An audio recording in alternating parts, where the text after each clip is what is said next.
Buongiorno a tutti, grazie per essere stati così puntuali nel rientro secondo i tempi stabiliti. Inizia la seconda parte della nostra mattinata con un gradito ospite che è Alessandro Giuli, giornalista, presidente della Fondazione Maxi di Roma, che è un'istituzione di primaria importanza nella gestione, nella promozione della cultura italiana. Il Maxi si occupa di valorizzare, anche in un luogo che è diventato molto iconico. La vostra sede, solo ad osservarla da fuori, sembra già proiettata verso il futuro.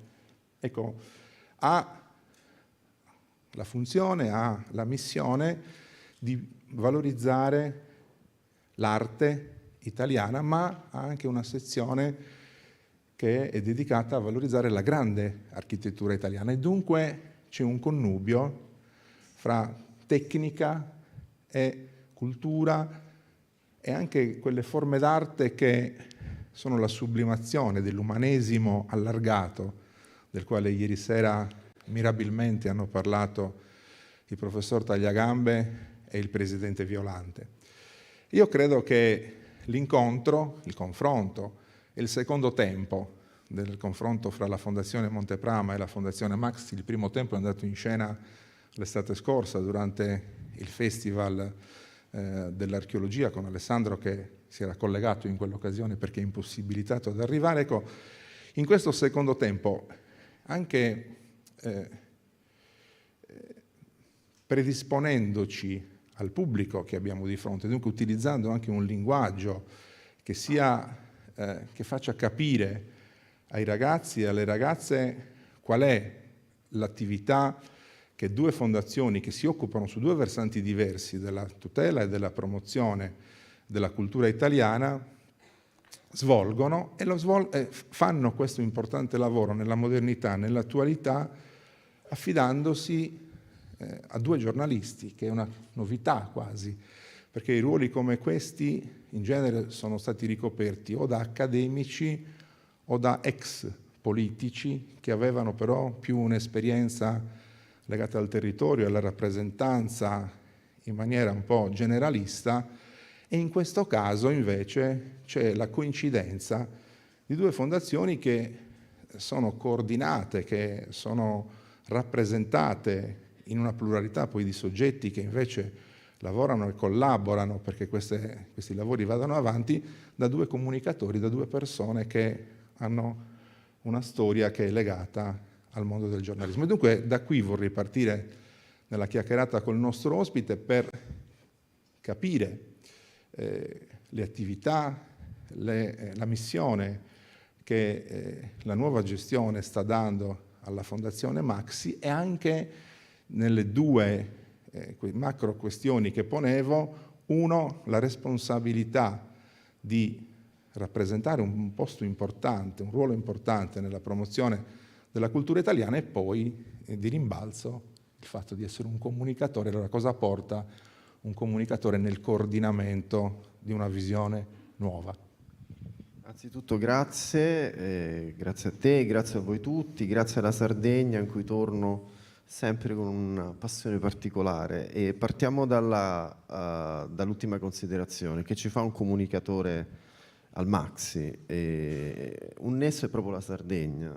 Io ho girato per la RAI un format televisivo che ho concepito, il cui nome è Vitalia, cioè la terra della vita, nel quale ho messo in collegamento culti, riti e miti antichi con la sopravvivenza viva e palpitante delle feste popolari, e quindi mi sono fatto delle meravigliose scorribande in Barbagia, dove già andavo per il piacere di andarci, insomma, ormai essendo quasi cittadino onorario di Ottana e Mamoiada, Gavoi e altre bellissime realtà locali, e ho cercato di raccontare appunto giornalisticamente, ma andando in profondità in senso culturale, sia pure in una forma molto divulgativa, che l'antico, che nulla è più contemporaneo dell'antico sostanzialmente, e questo vale per tutto, vale per le tradizioni popolari, vale per l'arte, vale per l'architettura,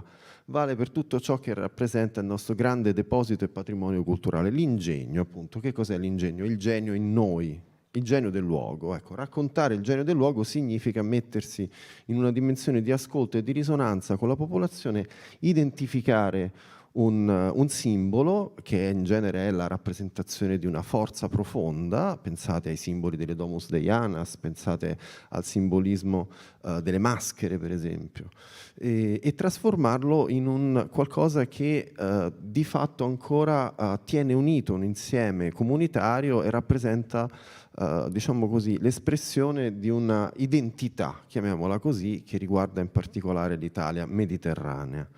Un lavoro del genere che ha avuto, diciamo, anche un versante specialistico naturalmente, perché non si possono fare divulgazioni se non si ha la competenza tecnica e non ci si affida anche ai tecnici, agli specialisti del mondo accademico. È la dimostrazione che quando si accede, quando si amministrano dei soldi pubblici in una TV di Stato, così come quando si presiede un grande, il più importante Museo Nazionale delle Arti contemporanee, dico arti perché c'è arte, architettura, fotografia e design, da quando sono arrivato c'è anche il design. E bisogna sostanzialmente agire su vari piani, sapere che l'orizzonte specialistico e la ricerca fa parte dello statuto del Maxi, è la base, il fondamento su cui poi si deve costruire un racconto di condivisione, cioè la cultura e le fondazioni che rappresentano la cultura devono avere una funzione sociale. Funzione sociale significa creare e valorizzare legami. I legami sono la trama e l'ordito della nostra storia profonda che è legata al mondo antico e a quanto dell'antico continua a essere presente in ogni manifestazione. Concludo la risposta dicendoti che con un esempio pratico, insomma, il Maxi è la fondazione e il museo che ha il più grande archivio di architettura in Italia. I più grandi archivi intendo dire Pierluigi Nervi, Del Debbio, quindi immaginate il Foro Italico, tutti gli studi di progettazione, Aldo Rossi. Ora stiamo lavorando anche su Attilio Terragni, che era un genio comasco, morto dopo la Seconda Guerra Mondiale, e che ha realizzato poche ma splendide opere, alcune delle quali non realizzate, soltanto concepite, come il Danteum, che doveva essere una specie di grande santuario collegato a Dante Alighieri, e che è stato il capofila di una corrente chiamata razionalismo, anche in conflitto con Piacentini e altri architetti neoclassici, l'Eur per capirci ed essere chiari. Ebbene, lavorava con una visione mistica collegata alla sezione aurea, cioè a un canone antico pitagorico che è stato poi riscoperto nel Rinascimento dai grandi architetti, dai grandi urbanisti, Leon Battista Alberti per esempio. Quindi che cosa significa tutto ciò? Significa che anche quando si ha a che fare con ciò che si proietta nel futuro, l'architettura del Maxi è di Zaha Hadid, una grandissima architetta scomparsa da quasi 10 anni, che ha lavorato su grandi linee dinamiche, modernissime, però senza Gropius, senza Le Corbusier non ci sarebbe stata sicuramente Zaha Hadid, ma senza il futurismo non ci sarebbe stato forse né Gropius né Le Corbusier per certi versi. Cioè c'è una linea di collegamento in tutte le nostre manifestazioni culturali. Un giornalista, diciamo, con una formazione da antichista, peraltro storico delle religioni, in questo contesto due cose deve fare. Una ve l'ho appena raccontata, cioè far capire che lo specialismo è il combustibile di una ricerca e di una linea anche di programmazione espositiva in cui diciamo, non si deve aver paura di collegare l'eterno presente dell'antico all'ultracontemporaneo. La seconda, che poi se vuoi ti spiego, è invece prettamente istituzionale e significa avere una visione istituzionale e di diplomazia culturale in Italia, Messina, il Maximed e la nostra presenza in vari luoghi, anche all'Aquila naturalmente dove c'è un'altra sede del Maxi, ma soprattutto attraverso una rete di relazioni internazionali, perché tutto ciò che noi raccontiamo a noi stessi, la nostra eccellenza mediterranea, la nostra cultura profonda, i nostri legami, poi sono anche la base di un dialogo, perché la cultura parla la lingua universale, diciamo, più comprensibile a ogni livello e a ogni latitudine, e quindi abbiamo un ruolo profondamente sentito, avvertito e importante nelle relazioni con le più importanti istituzioni italiane e internazionali. Ecco, mi ci riconosco molto in questo discorso perché si innesta in una parte di discorso che il direttore del Metropolitan Museum di New York ha fatto in occasione della mostra, dell'inaugurazione della mostra sui giganti di Monteprama che si è svolta nel mese di maggio scorso. E cioè, lui diceva, l'Italia è la culla della civiltà e delle arti. Per troppo tempo si è pensato che quell'antico primato non fosse più rispondente a quello che oggi l'Italia è in grado di offrire su due versanti. Sul versante della modernità, delle arti contemporanee e sul versante anche del racconto di antiche civiltà o di antiche manifestazioni e forme d'arte.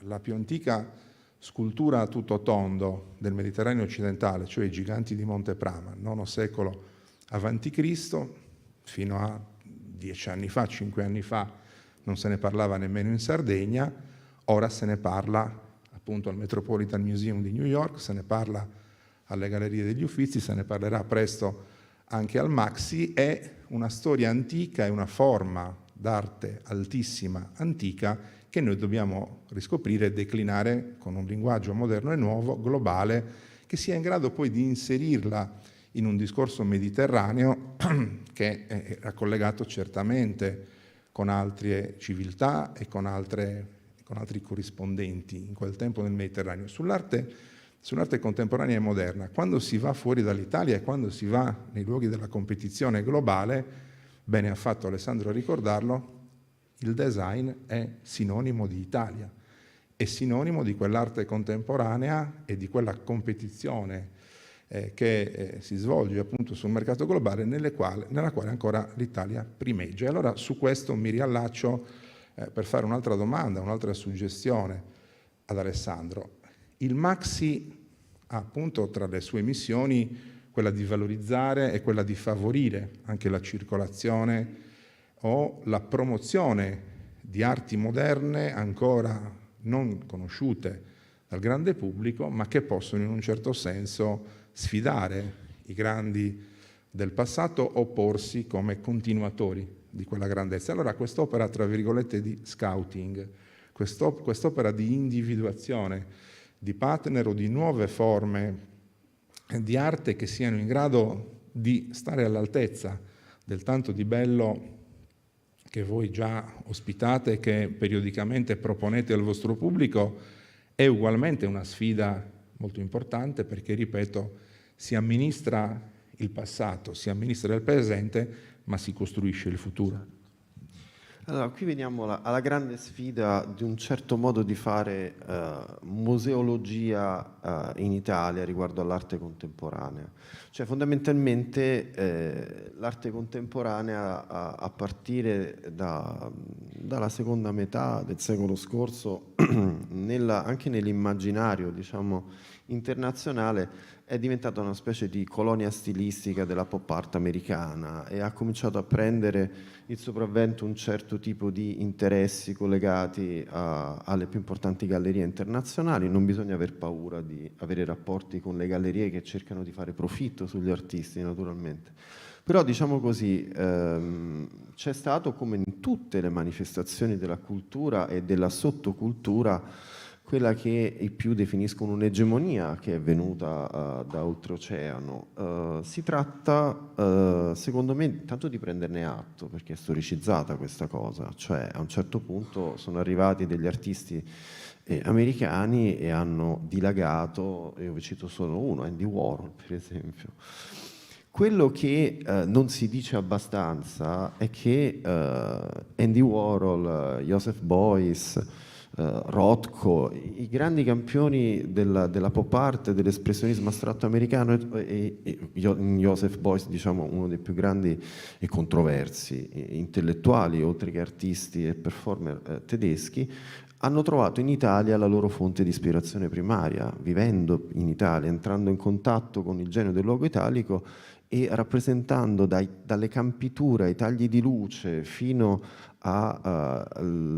diciamo, le più antiche movenze e tradizioni popolari, qui la loro sede d'elezione, un po' come avveniva nel Grand Tour dal Settecento in poi, insomma. Goethe qui trova la luce meridiana che gli consente di essere Goethe, Winkelmann, insomma, Burckhardt, tutto un mondo, diciamo, che prima era europeocentrico e poi è diventato americanocentrico, ha trovato la propria sede di ispirazione in Europa e in Italia e nel Mediterraneo in particolare.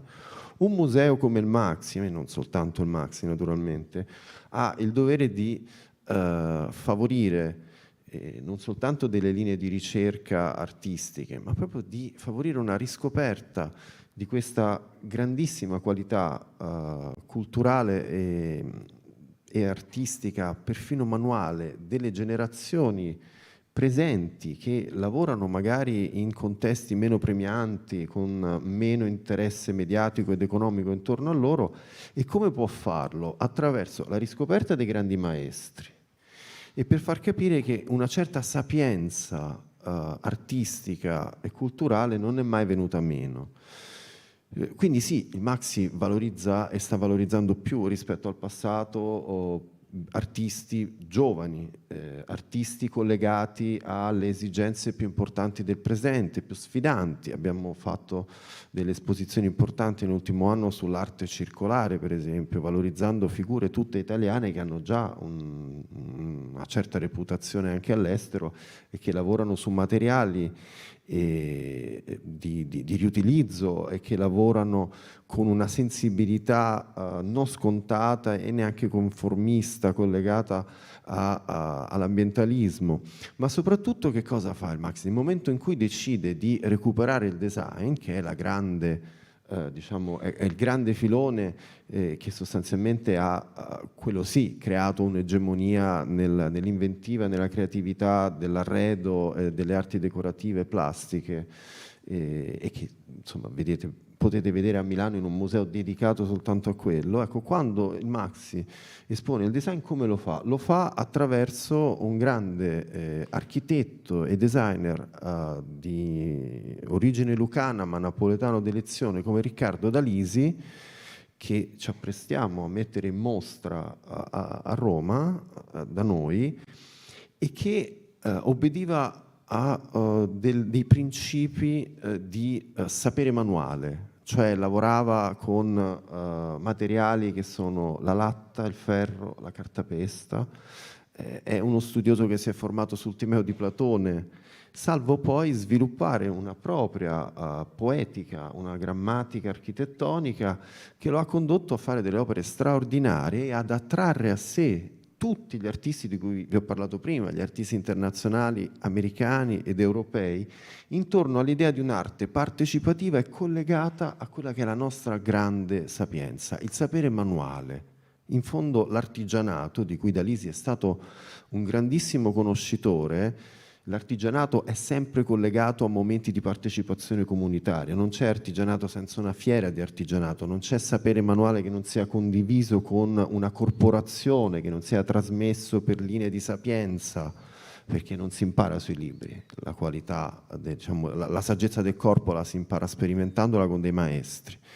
Ecco, avvicinare i giovani oggi a un'idea di design contemporaneo partendo da una grandissima figura scomparsa nel 2022 è per me un modo per far capire che appunto le sculture a tutto tondo di cui Monteprama è diciamo la sede aurorale nel Mediterraneo, oggi noi le rivediamo ancora nella sapienza dei nostri disegnatori, dei nostri architetti, dei nostri designer che non hanno mai perso quel tipo di, oserei dire, rapporto spirituale con la materia, facendola vibrare e facendola alchimicamente coagulare in opere d'arte che sono di fatto ancora oggi la base di grandi studi di creatività da parte di artisti e di architetti. Ecco, mi veniva in mente, sentendoti, che uno dei limiti che spesso viene rilevato per quel che riguarda la conformazione della Repubblica Italiana, e cioè la grande diversità fra territori, che spesso si è espressa persino nella lingua, ma è diventata poi una ricchezza per tantissime manifestazioni dell'uomo, come tu le definivi. Pensiamo alle cucine regionali, no?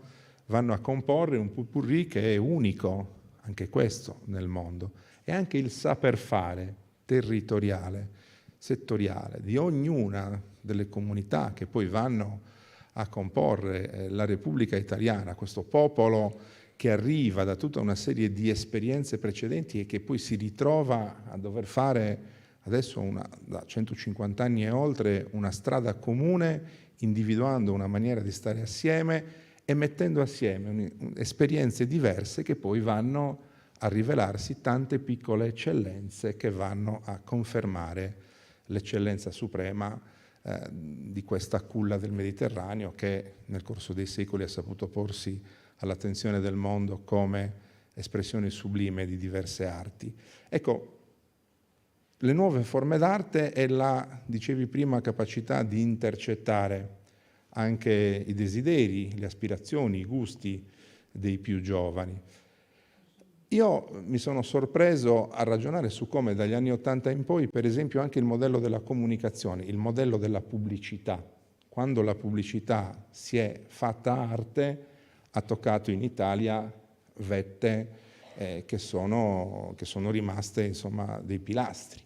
E allora i ragazzi di oggi sono molto proiettati sulle nuove tecnologie, hanno meno esperienze rispetto alla nostra generazione legate al saper fare manuale, anche al confrontarsi con la manualità vera e propria. Allora, come coniugare questa quasi naturale tendenza a confrontarsi appunto con le nuove tecnologie, incanalandola in una possibilità che questo sfoci in nuove forme d'arte che siano riconoscibili come una ideale continuazione delle scuole che tu dicevi, e poi come noi tutti, dai diversi settori nei quali operiamo nel mondo della cultura, come possiamo intercettare l'accademia o i licei, i luoghi insomma nei quali si forma la coscienza critica delle future classi dirigenti di questo Paese. Io credo che tra le missioni delle fondazioni come le nostre ci sia anche quella di intercettare, di mettersi in un certo senso anche al servizio della didattica e delle agenzie formative che sempre più capiscono che non si può limitarsi alla formazione generalista, ma bisogna anche assecondare quelli che sono i talenti e quelle che sono le aspirazioni di questi ragazzi. Domandona. Allora, sulla formazione il nostro dipartimento lavora in continuazione con classi d'età che grosso modo sono come quella che vedo qui di fronte a noi, ma anche più giovani ancora. È chiaro che l'approccio che voi avete rispetto a noi che siamo dei relitti del secolo scorso è completamente diverso, però io sostengo che non esistano mutazioni antropologiche definitive, cioè quello che per noi, che si tratti di come dire, funzionari dell'arte o comunicatori, però quello che noi, diciamo, nati nel Novecento profondo abbiamo vissuto come un salto quantico, diciamo, dall'analogico al digitale, le generazioni che voi rappresentate in larga parte invece l'hanno vissuto come un brodo di cultura in cui sono nate fondamentalmente. Quindi chi in questo momento dialoga con voi avendo diciamo, i capelli bianchi deve porsi questo problema, ma in realtà la risposta ce la date voi, non dobbiamo darla noi, secondo me. Intendo dire, nel mondo della grande trasformazione tecnologica che ci troviamo ad abitare, si tratta semplicemente di trasferire il genio di un luogo dentro una meccanica che è completamente diversa, sapendo che o si parte da un presupposto, quello dell'umanismo digitale, di cui ha parlato e scritto in più circostanze Luciano Violante, non solo lui, c'è una letteratura ormai al riguardo, oppure diciamo che si diventa parte di un processo, diciamo, di assorbimento e smaterializzazione delle coscienze all'interno della mega macchina tecnologica, però non è molto diverso dagli effetti delle grandi rivoluzioni tecnologiche che già ha vissuto l'uomo nel corso della storia, fondamentalmente. Cioè, perché è importante Sardegna Mediterranea? È importante perché costituisce, diciamo banalmente, la cassetta degli attrezzi per stare nella realtà ultra sofisticata e ultra contemporanea delle tecnologie, del mondo delle relazioni sociali che passano per i nostri smartphone. Esempio pratico, per non sembrare troppo teorico. Al Maxi c'è la possibilità ovviamente di fruire di una videogallery, esiste tutto lo strumentario tecnologico, però ci si deve porre un problema, non solo al Maxi secondo me naturalmente, cioè che tipo di fruizione si vuole assegnare, che tipo di ruolo si vuole assegnare all'intelligenza artificiale, al metaverso, rispetto all'arte e all'idea che l'arte debba continuare a essere materia vibratile di condivisione e non di isolamento. Io per esempio sono estremamente contrario all'idea che in un museo dove si fruisce, diciamo, già attraverso QR code e vari strumenti, LED wall, di supporti digitali, poi si debba entrare in una specie di Wunderkammer, una camera delle meraviglie con i sensori, il medico accanto perché le persone svengono spaventate. No, non funziona così. Non funziona così perché è una forma di presenza passiva all'interno del meccanismo tecnologico che non dà quel senso di condivisione e di presenza e di coscienza. È meglio partecipare insieme alla creazione di un'opera d'arte, di videoarte fossanche, è meglio che il visitatore giovane sia parte di un processo creativo. E quando si è parte di un processo creativo, in genere ci si porta dentro il genio di un luogo, ci si porta dentro una tradizione, ci si porta dentro un'eredità. Quindi la tendenza, e chiudo, della tecnologia più sofisticata e dell'intelligenza artificiale è quella di radere al suolo tutto e livellare tutto ciò che l'ha preceduto. La tecnica è questo. Si tratta di non cedere a questo istinto della tecnica, ma di governarlo, e di governarlo mettendoci il genio artistico e culturale di cui siamo tutti depositari. Chiudo con un'ultimissima considerazione prima di lasciare spazio al prossimo panel.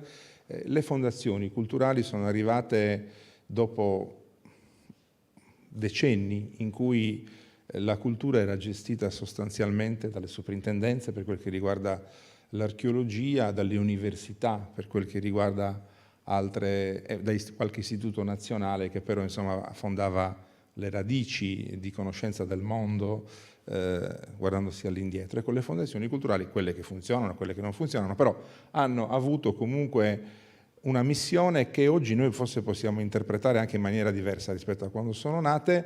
La domanda è: una fondazione come la nostra, che è proiettata a promuovere beni archeologici, dunque guarda giocoforza indietro, come può lavorare in sinergia e trovare momenti di incontro con una fondazione che invece sembra proprio nata per una missione opposta, che è quella di guardare al futuro, naturalmente senza scordare il passato? Io credo che la soluzione, la dico io velocemente e altrettanto saprai fare tu con un flash, è che chi valorizza il passato deve essere ben presente con le sue radici nella modernità e deve saper interpretare questo passato tracciando anche un futuro, e credo che il processo uguale e inverso possa fare la Fondazione Maxi.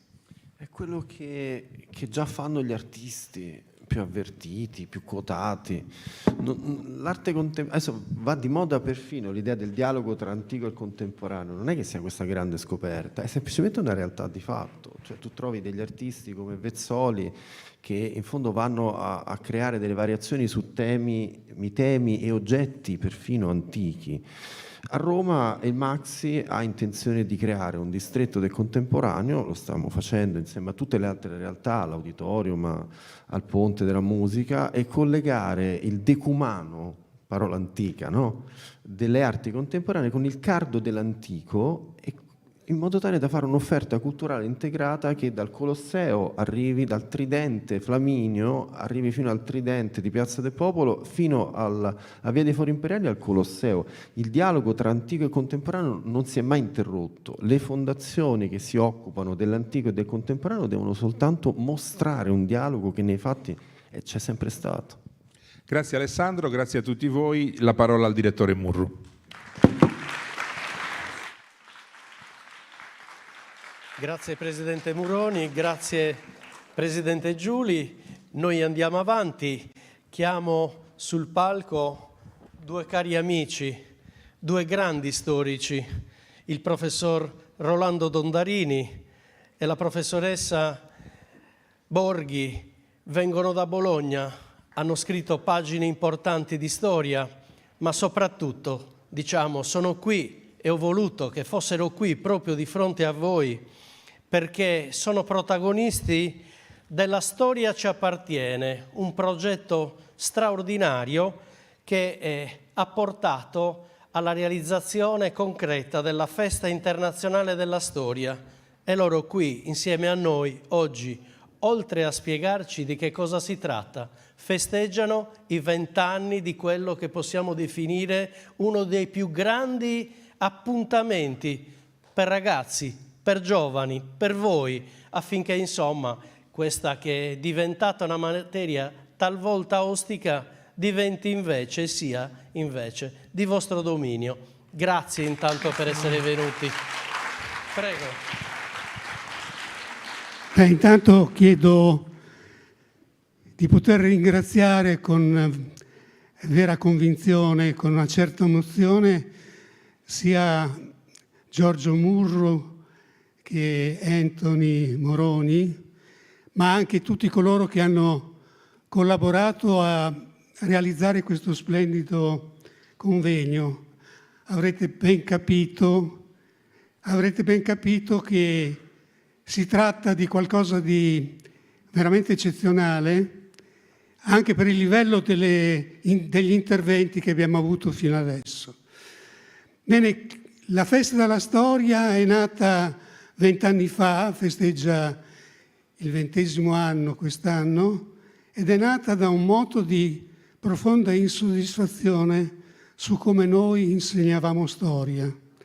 In realtà questa profonda insoddisfazione io l'avevo provata personalmente anni prima, quando insegnavo storia medievale. Mi chiedevo se davvero, se i miei studenti mi sapevano dire quante volte Federico Barbarossa era venuto in Italia, se sapevano veramente dirmi cos'era il Medioevo. E mi dicevo, non lo so neanche io, come posso pretendere che lo sappiano loro? Perché purtroppo si insegna male la storia e noi cerchiamo con questa, mi scusino naturalmente gli insegnanti che saranno invece bravissimi e ben preparati su questo aspetto, però in generale in Italia si insegna piuttosto male ed è stata anche maltrattata a livello legislativo. Ricordo che nel 2004 è stata amputata tutta la storia medievale e la storia moderna dalla scuola primaria. È stato uno dei vulnus, delle ferite più gravi che sono state inferte all'insegnamento della storia. Per proseguire, cioè per capire come abbiamo voluto realizzare questo evento, è necessario fare un passo indietro, se volete un po' nozionistico, perché per noi bisogna partire dalla distinzione tra storia e storiografia.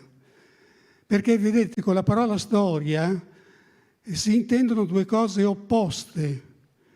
Se noi chiedessimo a voi, ma se l'avessero chiesto anche a me, cos'è la storia, direi cose diverse senza accorgermi che in realtà sono davvero opposte. Perché una cosa è l'insieme dei fatti, che è per sé oggettivo, e una cosa è ciò che se ne scrive, è la ricerca, è il raccontare, che è assolutamente invece personale, soggettivo. Allora dobbiamo distinguere, perché quando si è dentro la storia, e adesso facciamo una breve parentesi per capire cos'è cronologicamente la storia, perché anche questo va messo a punto, pochissimo per dirlo. Se voi pensate, come scrivono purtroppo la gran parte dei manuali, che la storia sia tutto il passato e che inizi con l'invenzione della scrittura, vi fanno un grande affronto, perché vi dicono delle cose inesatte. Mark Bloch, più o meno 90 anni fa, prima di essere ucciso dalla Gestapo, scrisse un libro che per noi è ancora un cult, cioè un libro, cioè Apologia della storia, il mestiere dello storico. E lì diceva con molta, pensate che l'ha scritto tra un interrogatorio della Gestapo e un altro, quindi tra un momento di tortura e un altro, diceva con spirito satirico ma anche efficace che lo storico è come un orco, fiuta carne umana, perché la storia è l'umanità e inizia con l'umanità. Certo, è molto controverso sapere quando inizia l'umanità, però il dibattito si sta facendo sempre più serrato, anche perché le scoperte si susseguono e soprattutto le nuove tecnologie ci danno dei modi per poter individuare questo famoso Homo sapiens dove si è verificato. Pensate che abbiamo sentito anche stamattina e ieri sera in questi meravigliosi interventi che adesso si rivaluta l'incontro tra il sapiens e il Neanderthal. 20 anni fa si diceva esattamente il contrario, che non c'era alcun contatto tra di loro. Invece tutti noi, ripeto tutti noi, perché quello che sto per dirvi vi riguarda personalmente ed è questo che noi vogliamo. Tutti noi portiamo delle tracce del Neanderthal. Cioè crediamo di parlare di qualcosa che ci riporta a centinaia di migliaia di anni fa e invece parliamo di noi. Dunque, questa distinzione tra storia e storiografia mi permette di entrare in una didattica diversa, perché la storiografia chiunque la può fare, la storia come fatti avvenuti no. La storia come fatti avvenuti è, come dicevo, è oggettiva. La storiografia, la ricerca, il racconto, la posso fare anch'io, anche con i bambini della scuola primaria o addirittura dell'infanzia. E noi abbiamo cominciato a sperimentare che quella cosa noiosissima che è la storia che insegnavamo noi, che purtroppo ancora in parte continuiamo a insegnare, diventa meravigliosa, entusiasmante se riusciamo ad attivare i nostri interlocutori. Perché i motivi per cui questa storia fatta di date e di nozioni non è gradita sono quelli che è una disciplina passivizzante che fa riferimento alla memoria e non mette in gioco l'intelligenza, cioè la capacità di far associare sintomi, prove, ipotesi e quindi di fare di chiunque fa storia in questo modo qualcuno che conquista la conoscenza e a quella conoscenza conquistata non sarà mai più perduta. Mentre voi sapete bene che se preparate un'interrogazione di storia, dopo una settimana non è così.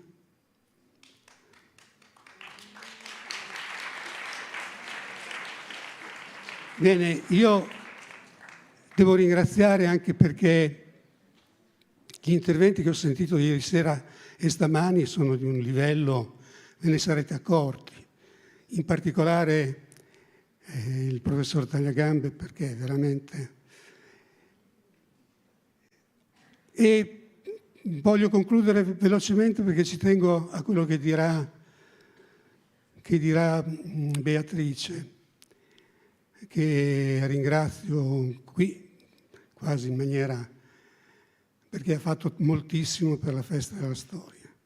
E concludo con un episodio che mi colpì molto, perché io ero in continua ricerca di superare questo mio dilemma. E avevo avuto la fortuna, non per mio merito, di conoscere al convegno dell'Associazione Datini di Prato un grande storico che ci riguarda molto da vicino, perché è ancora probabilmente il più grande storico del Mediterraneo, cioè Fernand Braudel. E allora ebbi un incontro bellissimo, perché io ero un ragazzino, quasi quasi, insomma, alle prime armi, e invece che così avere atteggiamenti di supponenza, mi chiese: ma lei cosa sta ricercando? Mi dica. Io meravigliato, è come se voi vi trovaste di fronte a un divo amato e vi rivolgesse la parola.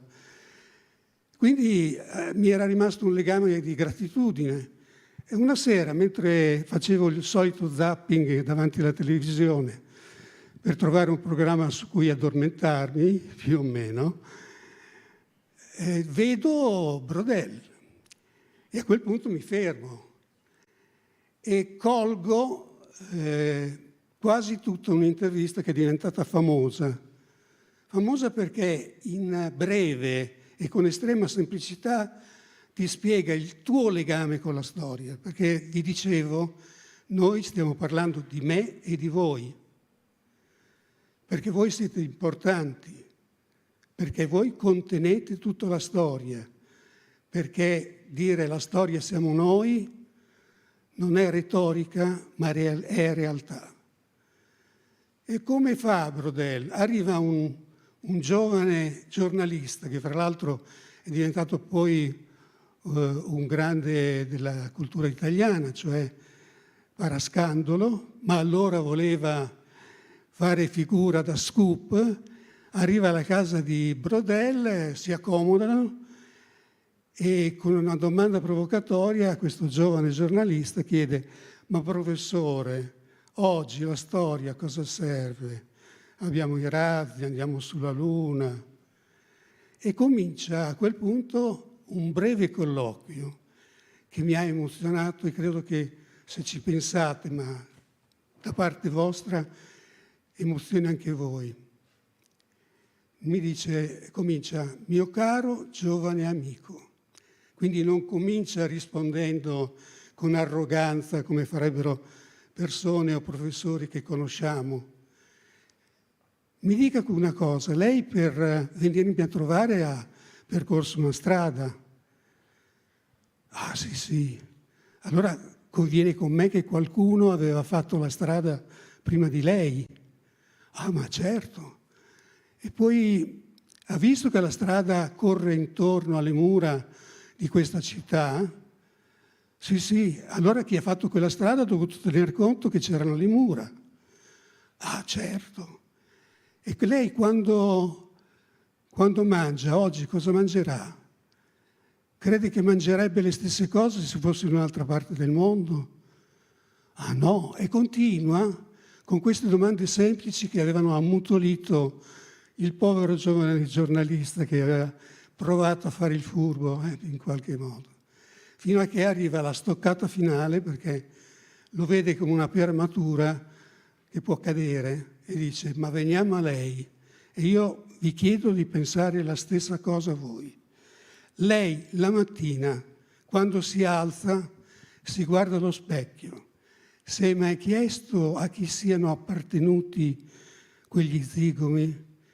il colore dei capelli, a chi, uomo o donna, ai tempi di Napoleone, ai tempi del grande periodo che non conosciamo, silenzio, e a quel punto arriva la stoccata finale. Mio caro e giovane amico, le confido una cosa importantissima: la storia è lei.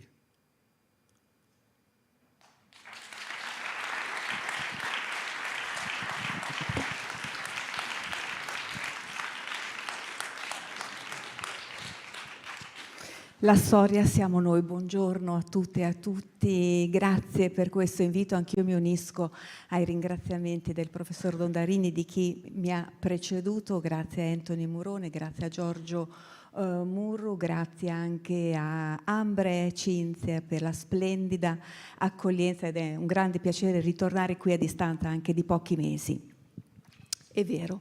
Il professor Dondarini lanciò un gruppo di ricerca che lavorava allora al Dipartimento di Discipline Storiche dell'Università di Bologna, una sfida straordinaria, senza sapere poi effettivamente quale sarebbe stata la strada che avremmo percorso insieme.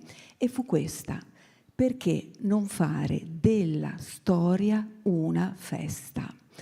Quando il professor Dondarini ci si dava regolarmente del lei, ovviamente il professor Dondarini è il mio maestro, noi abbiamo tanto bisogno nel corso della nostra vita, ve ne renderete conto, di quelle guide che ci orientano nei nostri passi e che ci permetteranno poi, con quelle radici che ci danno, di volare.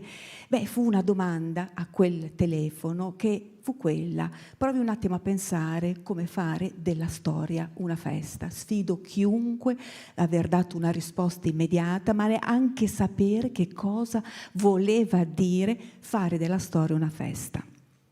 Perché lo sappiamo che la storia ci restituisce tanti volti, e pensare a quei volti meno lucenti e quindi più di ombra, più ovviamente negativi, pensare di farne una festa era veramente qualcosa che strideva e molto difficile. Lavorammo tutti insieme ancora adesso, e vi devo dire che sono molto emozionata di essere qui, ma emozionata a pensare che quando prenderemo un aereo torneremo a Bologna, tra 3 giorni parte la 20ª edizione della Festa Internazionale della Storia, cioè 2 decenni, sono 20 anni della tua vita che tu hai dedicato sicuramente con grande passione, ma una strada, voglio dire, che in certi momenti ci ha posto anche di fronte a delle sfide e di fronte, come dire, ad una complessità e anche degli sforzi importanti. Ma è proprio su questo, su questi sforzi, che vorrei raccontarvi nella progressione come è nata quella Festa della Storia. Qui voi trovate, e non entriamo nel particolare, ma volevo solo farvi vedere un po' il percorso per cui, come diceva appunto Rolando, abbiamo cambiato la nostra prospettiva di insegnare la storia. Anch'io insegno storia medievale, ma ci tengo ancora di più a sottolineare che noi abbiamo e insegniamo didattica della storia. Insegniamo, voglio dire, un po' come dire, giustamente come ha detto Rolando, noi racchiudiamo tutta la storia, ci facciamo una fotografia, in questo momento noi vediamo chi siamo. Ecco, la didattica della storia è quell'intelaiatura all'interno del quale, che noi non vediamo, ma che dà le direttive non di aggiungere dei contenuti a quel sussidiario, quel manuale, ma dare un senso a quei contenuti, nel senso di appartenenza e del valore della disciplina storica. E cerco appunto di spiegarmi. Rolando ha raccontato del suo incontro con Fernand Braudel, vi vorrei raccontare dell'incontro che io ho avuto il 10 di ottobre del 2008 con Jacques Le Goff. Un'intervista straordinaria, quella che appunto quei tasselli a cui tu attingi continuamente per ridefinire te stessa, anche per darti quella motivazione che ti dà senso a quei 20 anni della Festa della Storia. Il professor Jacques Le Goff, noto storico medievista, già scomparso da un po' di tempo, parlando della storia, disse che la storia è il faro dell'umanità. Faro, quel faro che quel navigatore, quel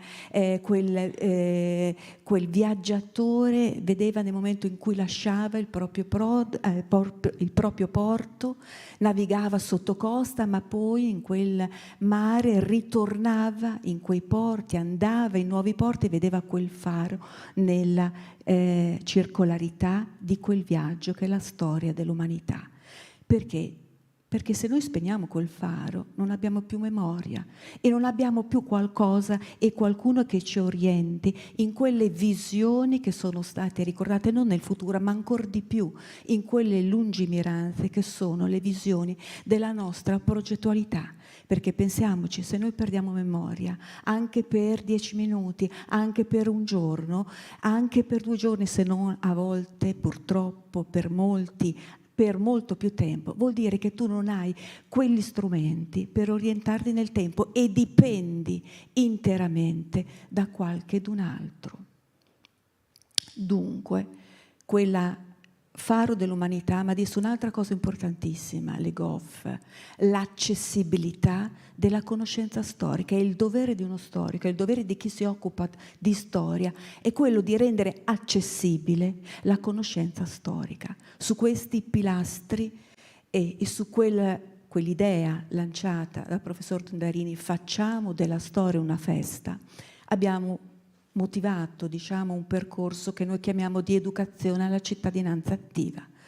Per noi il significato dell'insegnamento di qualsiasi arco temporale della storia è quello di educare alla pace, nella pace possibilmente, e soprattutto di educare ad una cittadinanza, ci tengo a dire, attiva, perché sono importanti certamente quei fondamenti, quelle strutture, ma l'essere attivo significa partecipare, lavorare e agire quotidianamente nell'amorevole quotidianità, nell'essere consapevoli di essere responsabili.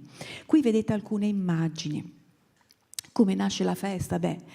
La festa è un esito di ciò che ha preceduto il lavorare con la città e per la città. Non è un festival perché il festival spesso è una rassegna di eventi e di persone che provengono fuori dal contesto che accoglie quelle giornate, quelle settimane straordinarie, perché comunque ti inducono sempre ad una riflessività.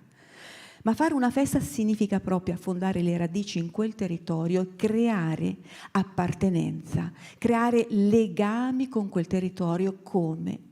Per noi diventa fondamentale la didattica del patrimonio.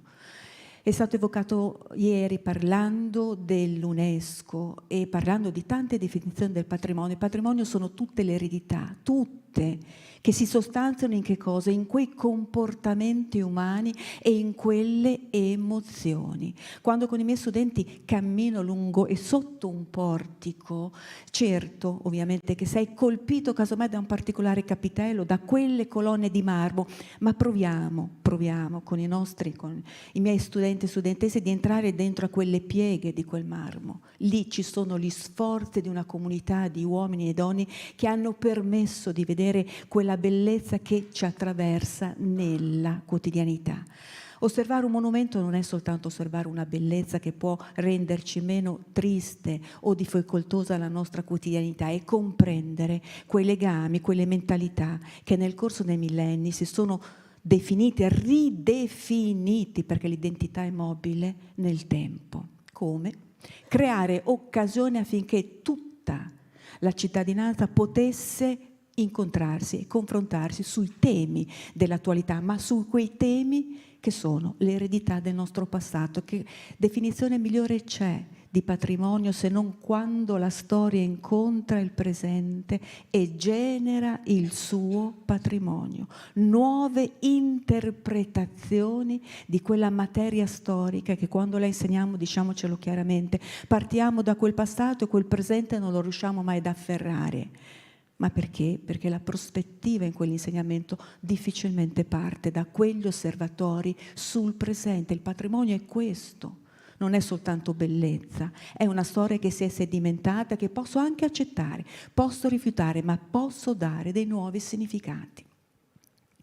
Dunque, da 25 anni, nella sala del Consiglio Comunale di Bologna e poi anche quando c'erano le province, nella sala della Giunta provinciale, si sono create delle occasioni affinché rispetto a volti, cosa intendo della città, materiali e immateriali, non solo quello che vedo ma anche quello che non vedo, esempio le tradizioni, un aspetto antropologico comportamentali, fossero indagati dai bambini, bambine, ragazzi e ragazze di ogni ordine e grado, fino ad arrivare al contesto universitario, e creare quell'occasione in cui di fronte all'altro, io ho bisogno dell'altro per definire la mia identità, ci si ascoltasse, ci si ascolta e si racconta come quel bambino di 4 anni, quella ragazza di 14 anni o quello studente di 22 anni vede e interpreta quella città. Perché spesso diciamo che nella prospettiva dell'insegnamento della storia non ci cagliamo forse pienamente in come quella città, in quei monumenti vengono vissuti. La prospettiva cambia radicalmente. In quei momenti che voi vedete qui, che tra pochissimo si svolgeranno il 26 di ottobre, siamo già a un numero considerevole, quei bambini, una rappresentanza di quei bambini, quei ragazzi presentano gli esiti delle loro ricerche rispetto, diciamo, di fronte ad una commissione di amministratori e di esperti, ma fanno anche qualcosa di più per noi fondamentale che in quanto università monitoriamo. Avanzano proposte di miglioramento rispetto al bene che hanno indagato, che stanno presentando. E noi portiamo avanti, diciamo, questa come poi quell'amministrazione, come quel sentire politico viene poi effettivamente calato nel contesto comunitario. Al termine dei parlamenti ogni singolo bambino riceve un attestato nel quale si dice sostanzialmente questo: bene, hai conosciuto, ora sei responsabile quotidianamente di quello che tu hai indagato, e viene consegnata una pergamena nella quale si dice che si è vigili e tutori di quel bene, possibilmente anche pensando di non solo salvaguardarlo ma anche di valorizzarlo. Allora, se tu cammini per Bologna, se tu hai fatto un progetto di analisi, di studio dei portici, difficilmente li vai a imbrattare, perché quella storia dura da 900 anni e quella storia è uno degli esempi più eclatanti e fulgidi in cui dall'undicesimo secolo fino ad arrivare ai giorni nostri quella storia dura da 900 anni. Per il turista che viene lì viene riparato dalla pioggia e dal sole come per i bolognesi, ma attenzione, è l'esempio in cui una comunità rispetto a un problema che era un abuso edilizio, costruisco un avanzamento e sconfino su un suolo che è pubblico, si trova la soluzione pubblico e privato, l'esigenza dei cittadini rispetto alle esigenze di un'amministrazione, e si costruiscono i portici, anzi si obbliga quella città a costruire d'ora in avanti unicamente quelle case con il portico. Allora io penso fermamente che dentro a quegli archivi, questa è l'aula magna dell'Università di Bologna di Santa Lucia, sono 1400 bambini di ogni ordine e grado che raccontano, siamo quasi 10, forse anche 15 anni fa, raccontavano anche in questo caso alla cittadinanza. Voglio dire, se abbiamo la piena consapevolezza che la storia si costruisce attraverso le fonti, certamente attraverso le tracce, ma si costruisce per dare nuovi significati a quel patrimonio, dobbiamo creare delle occasioni pubbliche. E come si diceva prima, dal momento stesso che è una festa, tu crei e rinforzi quelle radici a partire dalla tua città. Noi dobbiamo creare legami dove la stessa università deve creare ponti con le scuole, con tutte le agenzie del territorio e con tutte le realtà del territorio. Questo è stato un momento straordinario, e questo è un altro momento straordinario perché dentro quegli archivi ci sono storie, ma intorno a noi ci sono storie che non trovano un nome e un cognome all'interno di quelle pagine spesso vuoti di quei sussidiari, di quei manuali. È stata forse questa la nostra prospettiva, di riconsiderare l'insegnamento della storia medievale, cioè di ridare voce a chi casomai non ha avuto occasione di dare voce, come? Rendendo attivamente partecipi i nostri studenti e attingendo spesso a quella memoria che quella comunità aveva perso. Il 17 ottobre del 1677 una comunità, quella bolognese, uomini, donne, bambini di qualsiasi condizione sociale, si mettono uno a fianco all'altro e fanno un passamano, una catena umana che porta quel materiale da costruzione lungo un percorso che non era né una via né una direttrice, era appena abbozzato, per portarlo sul Colle della Guardia, per portarlo ora dove c'è la Basilica di San Luca, allora una piccola chiesetta. Un gesto comunitario per risolvere un problema, trasportare quel materiale da costruzione. Il portico devozionale venne poi costruito nei decenni, prevalentemente nel Settecento. Bene, da 21 anni, il 21 ottobre di quest'anno, da 21 anni, ed è da qui che nasce la festa della storia, viene ripercorso quel gesto. Ci si mette uno accanto all'altro, stiamo parlando di oltre 3.500 bambini, bambine e cittadinanza, che da 21 anni rifanno quel gesto, che, attenzione, sottolineo, è splendido, vedi questa catena umana straordinaria, non è tanto rievocazione storica, riprendo un fatto storico e lo rievoco, è rinsaldare quei legami con la comunità e ridare da 21 anni dei nuovi significati. Al termine di questo passamano per San Luca, tutti i partecipanti ricevono quella pergamena in cui si dice che hanno fatto il passamano e quindi sono tutori di quel portico. E allora questo ti fa comprendere che se c'è un passamano nella sua riproposizione attuale del 2023, ci possono essere tanti altri passamani in quella città. Questo è un altro momento, come vedete, c'è anche un piccolo filmato, se riuscissimo, ma forse il tempo non c'è. Ecco, ci si passa che cosa? Si passano oggetti, non certo le pietre, ovviamente, ma spesso sono stati, per esempio, una riproposizione delle icone che ricordano una leggenda, tra leggenda e storia. E quest'anno ci passeremo delle formelle che riprendono in ogni formella i titoli, i 20 titoli che sono stati dati alle 20 edizioni della Festa della Storia. Eredi e protagonisti della storia, la storia siamo noi, appunto, la storia ci appartiene. Questo è un altro passamano per la città. Qui siamo in via Santo Stefano, qui siamo in un luogo straordinario che è il complesso monumentale di Santo Stefano, quello che la tradizione le chiama le 7 chiese. Qui siamo di fronte, la parte superiore, non il basamento che è cinquecentesco, di fronte a quel bacile longobardo del 728 e del 732.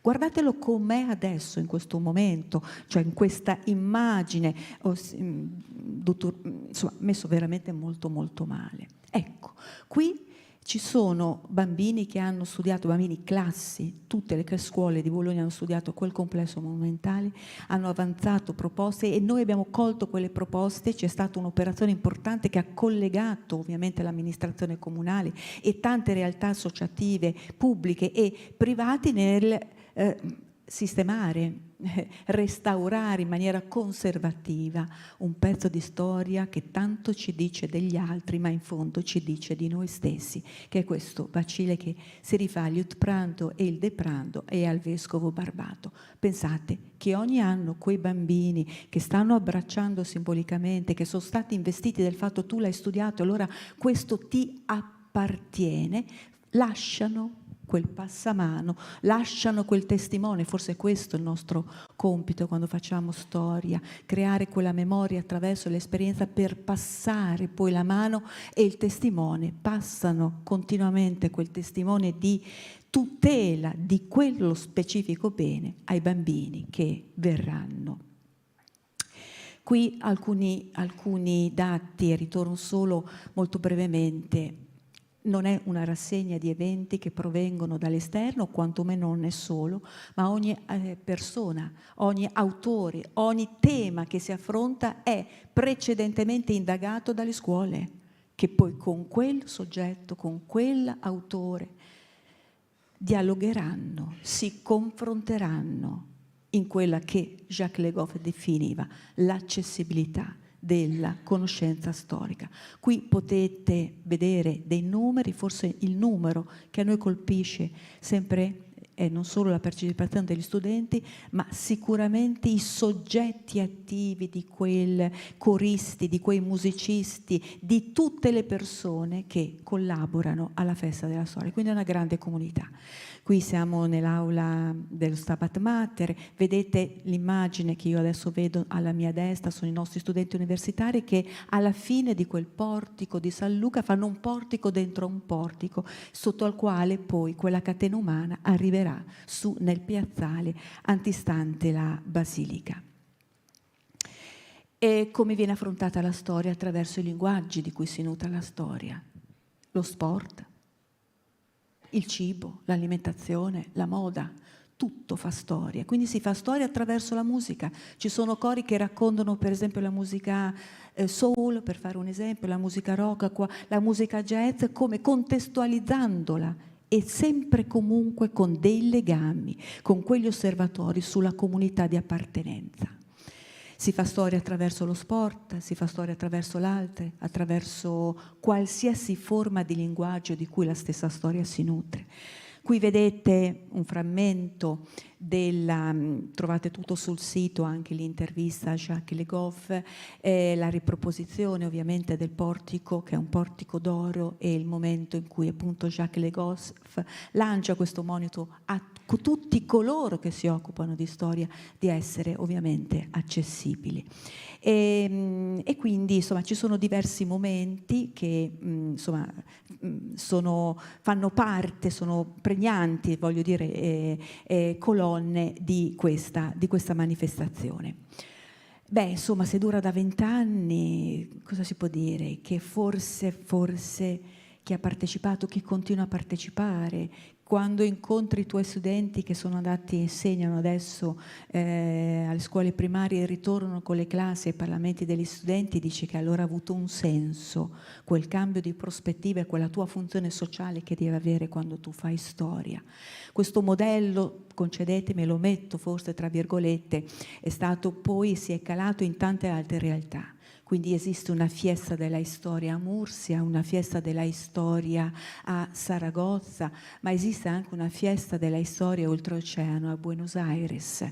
Ma esistono tante altre realtà in cui si è adottato quel modello nel contesto anche metropolitano della città metropolitana, Périgueux, Cahors, ma penso a Castel San Pietro, a Parma o a Civitavecchia, insomma, in altri contesti.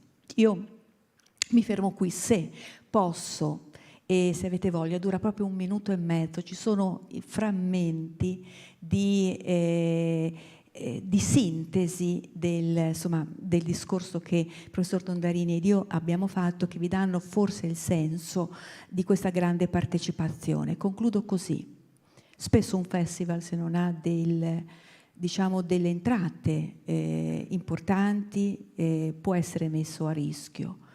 Ecco, la festa no, per questo dura 20 anni, perché è una comunità che, vi posso assicurare, all'indomani della conclusione, noi chiudiamo il 16 di dicembre, apriamo il 21 di ottobre e chiudiamo con questa kermesse il 16 di dicembre, il 17 si sta già attivando quel museo, quella piccola realtà, quell'associazione, mi viene in mente l'attivismo dell'associazione dei Lucani, qualsiasi realtà, le scuole che si attivano pensando a quelle occasioni che durante l'anno possono avere di costruire e creare memoria.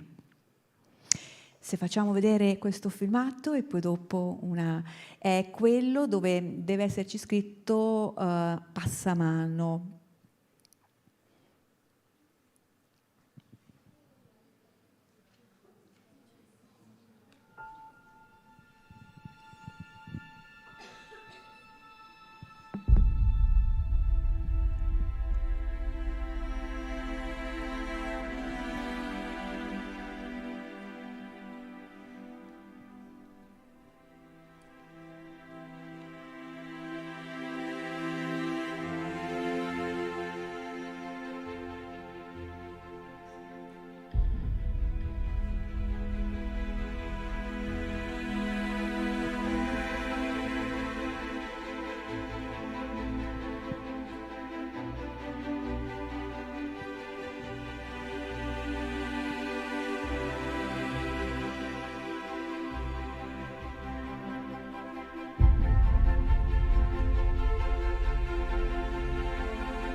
Grazie a tutti voi.